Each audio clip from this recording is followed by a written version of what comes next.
పార్లమెంట్లో కాదు, నిస్పృహ వెళ్ళగక్కడానికి సభను వాడుకుంటున్నారు. ఎన్నికల్లో ఓటములను జీర్ణించుకోలేకపోతున్నారు. వ్యూహాన్ని మార్చుకోండి, లేదంటే టిప్స్ చెప్తారండి. విపక్షాలపై విరుచుకుపడిన ప్రధాని మోడీ సర్పై రాజ్యసభ నుంచి ప్రతిపక్షం వాకౌట్.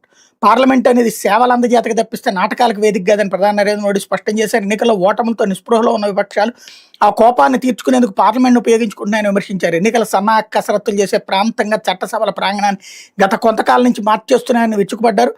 పార్లమెంట్ శీతాకాల సమావేశాలు సోమవారం ప్రారంభమైన సందర్భంగా ఆయన విలేకరులతో మాట్లాడారన్నాడు. ఇక్కడే అసలు విశేషం ఏంటంటే నాకు అర్థం కాంది, ఎవడైనా సరే దొంగ ఓట్లు ఉంటే ఎత్తేయాలనాల. దొంగ ఓట్లు ఎత్తేయద్దని ఉద్యమాలు చేయడం ఏంటో, సభల్లో స్తంభింప చేయడం ఏంటో, కోర్టులకు వెళ్ళడం ఏంటో అర్థం కాలేదు. ఏ ఒక్కడు నా ఓటు ఒరిజినల్ అండి కానీ నా దొంగ ఓటు అని తీసేశారండి అని ఒక్కడు కూడా కోర్టుకు పోవట్లా. పోనీ అట్లాంటి వాళ్ళని తీసుకుని వీళ్ళు కోర్టుకు పోవట్లేదు అంటే ఏంటి అర్థం? నిజమైన దొంగ ఓట్లే పోతున్నాయి, నిజమైన చచ్చిపోయిన వాళ్ళ ఓట్లే పోతున్నాయి, నిజమైన 344 ఓట్సే పోతున్నాయి.